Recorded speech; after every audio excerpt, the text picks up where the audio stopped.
ஒரு நேரத்தில் ஒரு அம்மா வாத்து இருந்தாள். அவளுக்கு 5 குட்டி வாத்துகள் இருந்தன. ஒவ்வொரு நாளும் இந்த 5 குட்டி வாத்துகளும் தங்கள் அம்மாவைத் தொடர்ந்து மந்தியிடுவதை விரும்பின. அவர்கள் பெரிய உலகத்தை ஆராய்வார்கள், குளத்தில் துள்ளி விளையாடுவார்கள், சிட்டுக்குருவிகளை துரத்துவார்கள் மற்றும் சிறிய புழுக்களை உண்ணுவார்கள்.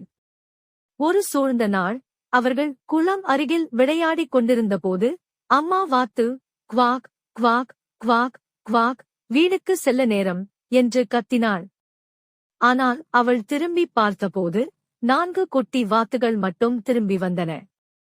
அம்மா வாத்து கவலைப்பட்டாலும் ஒரு வாத்து மனதறியாமல் இழந்திருக்கும் என்று நினைத்தாள். மறுநாள் அவள் 4 குட்டி வாத்துகளை மீண்டும் குளத்திற்குச் சென்றாள். அவர்கள் குளத்தில் நீந்தி விளையாடி தங்களுக்கு பிடித்த மகிழ்ச்சியை அனுபவித்தார்கள். ஆனால் அம்மா வாத்து திரும்ப அழைத்தபோது 3 குட்டி வாத்துகள் மட்டும் திரும்பி வந்தன.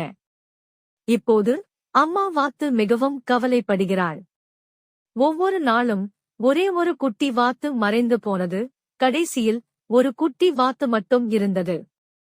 அம்மா வாத்து மிகவும் துயருற்று அவள் குட்டி வாத்துகளை கடைந்து கொண்டிருந்தாள்.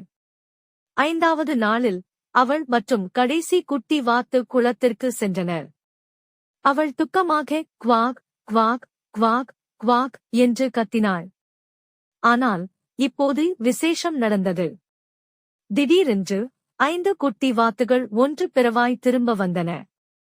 அம்மா வாத்து மிகவும் மகிழ்ச்சியடைந்தாள். அவள் தனது அனைத்து குட்டி வாத்துகளையும் ஆவலுடன் அணைத்தாள் மற்றும் மகிழ்ச்சியுடன் கத்தினாள். அவர்கள் எல்லாம் வெளியில் அலைந்து ஆராய்ச்சியில் மூழ்கியிருந்தார்கள்.